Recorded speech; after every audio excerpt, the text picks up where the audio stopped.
حال نظر ڈال لیتے ہیں پولیٹیکل سچویشن پہ کہ سیاسی صورتحال کیا چل رہی ہے۔ اگر بات کریں وفاق کی تو وفاق اور پنجاب میں سیاسی کشمکش تو جاری تھی، اب کراچی کا سیاسی منظرنامہ بھی بدلنے لگا ہے، اور کراچی میں سیاسی منظرنامہ بدلنے کا مطلب یہ ہے کہ پورے ملک کا سیاسی موسم تبدیل ہو جائے۔ صورتحال یہ ہے کہ برف پگھل گئی ہے۔ گورنر سندھ جو کئی دنوں سے بکھری ہوئی ایم کیو ایم کو ایک کرنے کی کوشش کر رہے تھے، سمیٹ رہے تھے، جو بظاہر اپنے مقصد میں کامیاب ہو گئے ہیں ایسا لگ رہا ہے طلحہ۔ یقیناً، لیکن ایٹ دی سیم ٹائم ہم یہی دیکھ رہے ہیں کہ سیاستدان اپنے سیاسی مفاد کے لیے تو سب کچھ کرنے کو تیار ہیں، عوام کے مفاد میں کچھ بھی نہیں۔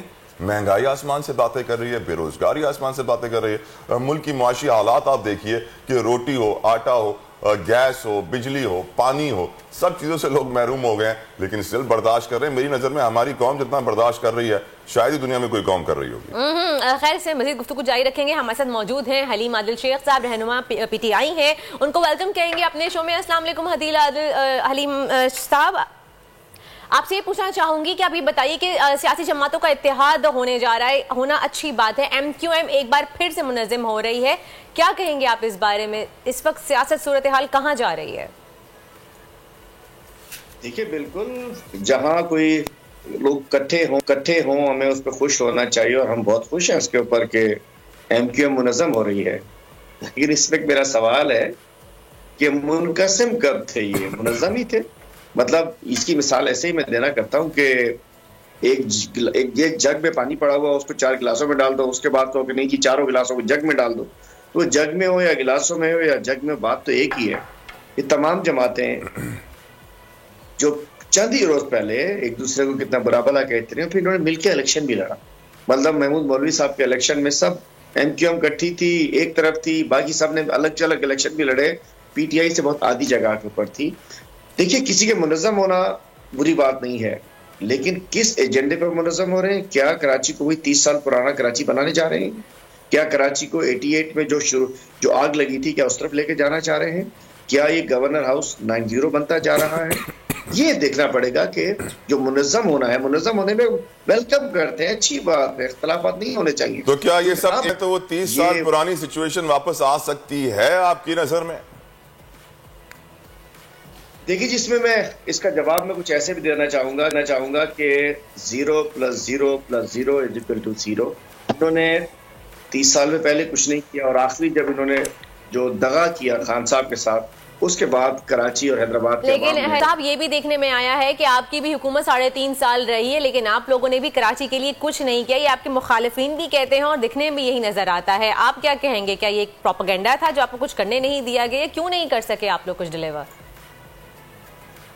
دیکھیے، میں سمجھتا ہوں کہ کراچی میں کیا ہوا کیا نہیں ہوا یہ کراچی والے بھی جانتے ہیں، آپ بھی جانتے ہیں، ہم بھی جانتے ہیں، لیکن چونکہ اس وقت پروپیگنڈا اتنے زبان زدے عام اتنے ہائپ پکڑی ہوئی تھی، اس نے چلتا تھا۔ سب سے پہلے آئی تھی 162 ارب کا، آگے 162 ارب رکھے گئے، لیکن سندھ حکومت نے کہا مال کھپے، ہمیں پیسے دے دو، ہم سے کام ہم خود کریں گے۔ جیسے انہوں نے موٹر وے کے پیسے خان صاحب نے پی ایس ڈی پی میں رکھوائے تھے اور انہوں نے چوری کرا لی اپنے ڈی سیز کے تھرو۔ اس کے بعد فائنلی لڑتے جھگڑتے پھر دوبارہ جب S I D C L بنی تو انہوں نے کہا یہ تو وہ بن گئی، ایسٹ انڈیا کمپنی بن گئی، پھر بھی ہم نے کام کیا۔ فائنلی جب وہ کراچی ٹرانسفارمیشن کمیٹی بنی، اس کے اندر ان کو اختیار ملا، پھر بھی جو ہمارے ذمہ کا کام تھا۔ سنیے، اس سب کچھ کے باوجود سندھ حکومت نے رکھنے ڈالے کیا کچھ کیا۔ جب 3 سال قبل سیلاب میں کراچی میں زیادہ بارش آیا تھا، زیادہ پانی آیا تھا، تو زیادہ کراچی ڈوب گیا تھا، اس کے بعد ہر سال پہلے کراچی ڈوبتا تھا، اس کے بعد پھر 35 ارب کے یہ جو گجر نالا، اورنگی نالا اور محمود آباد نالا ہم نے صاف کروائے تھے۔ گرین لائن پاکستان تحریک انصاف لے کر آئی۔ K4 کے اوپر جو انہوں نے ڈمپ کیا ہوا تھا، پیسے ضائع کیے ہوئے تھے، K4 کے لیے ان لمیٹڈ فنڈز کو ہمارے گورنمنٹ میں منظور کیے گئے، دوبارہ فیزیبلٹی سب کچھ ہونے کے بعد K4 ہم کر رہے تھے۔ اس کے بعد فریٹ ٹرمینل کا افتتاح ہم نے کیا، ہم نے KCR کا افتتاح ہم نے کیا، ایس ڈی جی گولز کے تحت تقریباً 15 ارب۔ شیخ صاحب قطع کلامی کی معذرت، یہ بتائیے، آپ نے کہا 0 + 0 + 0 = 0۔ میں یہ کہنا چاہوں گا کہ اگر بہت سارے 0 جمع ہو جائیں اور اپنے ساتھ کہیں سے ایک 1 کو لے آئیں نا، تو 9 0 کے ساتھ 1 لگ جائے تو سر 1 ارب بن جاتا ہے. جس طرح آپ نے بتایا موٹر وے کے پیسے نکال لیے, ایک ڈی سی 300 کروڑ لے گیا, ایک ڈی سی کو 200 کروڑ لے گیا. اللہ خیر کرے اس ملک کا. یہ بتائیے کہ جو اس وقت انتخابات ہونے ہیں, بلدیاتی انتخابات کا دوسرا مرحلہ سر پر ہے, 10-12 دن میں نئی حلقہ بندیوں کی بات بھی کی جا رہی ہے. یہ الیکشن ہوں گے نہیں ہوں گے, آپ کو کیا لگتا ہے؟ دیکھیے یہ اس وقت نورا کشتی ہے, اور یہ حلقہ بندیوں کا معاملہ نہیں ہے. یہ وہ ایک دیسی زبان میں کہتے ہیں حصہ پتی کا معاملہ ہے. یہ معاملہ ایم کیو ایم ہو, پیپلز پارٹی ہو, چونکہ مشترکہ پی ڈی ایم کا حصہ ہے, 2 پارٹیز نہیں, ایک اتحاد ہے. یہ حکومت ہے, فیڈرل گورنمنٹ ہے, امپورٹڈ گورنمنٹ کا حصہ ہے. یہ لوگ مل کے الیکشن لڑے ہیں. تو میں بتانا چاہتا ہوں کہ یہ لوگ اس دفعہ الیکشن سے بھاگنا چاہتے ہیں, جوتیاں چھوڑ کر بھاگنا چاہتے ہیں, جس کی وجہ سے ایم کیو ایم کو آگے کر دیا گیا ہے کہ جی آپ شور مچاؤ, ہم اور آپ مل کے نکل لیں گے پتلی گلی سے. یہ صورتحال یہ ہے کہ ان کو پتا ہے کہ ان کے ساتھ ہونا کیا ہے. یہ الیکشن انہیں ہارنا ہے, اس لیے انہیں بھاگنا ہے.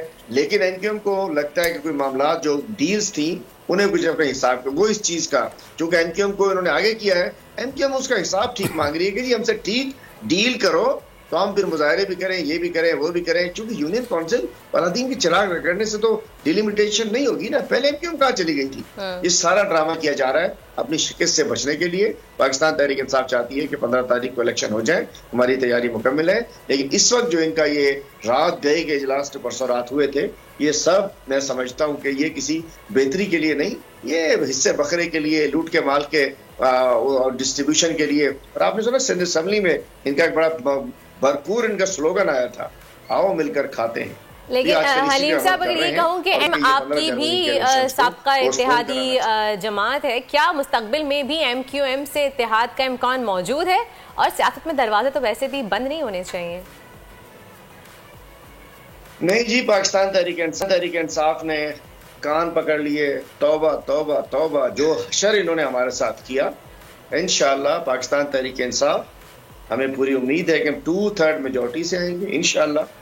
اور اگر اس قوم نے, اس عوام نے, پاکستانیوں نے عمران خان صاحب کو وہ میجورٹی نہ دی جس کے تحت انہیں کسی بیساکھیوں کی ضرورت نہ پڑے, کسی اس قسم کے گندے دھندے میں شامل رہنے والی جماعتوں کی ضرورت نہ پڑے, تو شاید ہم دوبارہ گورنمنٹ میں نہیں جائیں گے.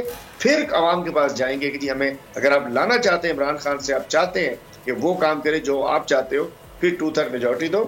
ہم ایسے کسی اتحادی کو دوبارہ آزمائے ہوئے کو آزمانے کے موڈ میں نہیں ہے, ایک سراغ سے دوبارہ ڈسے جانے کے موڈ میں نہیں ہے. صحیح, بہت بہت شکریہ حلیم عادل شیخ صاحب, پاکستان تحریک انصاف کے رہنما موجود تھے. انہوں نے واضح کر دیا ہے کہ پاکستان تحریک انصاف اب آئے گی تو 2/3 اکثریت کے ساتھ ہی آئے گی, اور اگر کبھی ایسا ہوا کہ ان کو کسی اتحادی جماعت کے ساتھ آنے کی ضرورت پڑی تو وہ صاف منع کر دیں گے, وہ نہیں آئیں گے اور عوام کے پاس جائیں گے.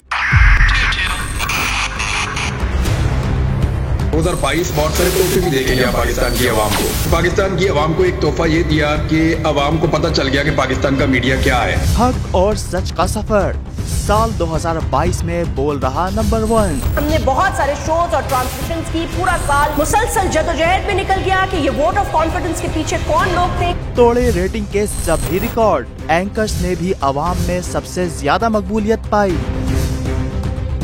اور سوشل میڈیا پر بھی بول رہا سب پر بھاری. سبسکرائب کریں اور بیل دبائیں تاکہ کوئی خبر رہ نہ جائے.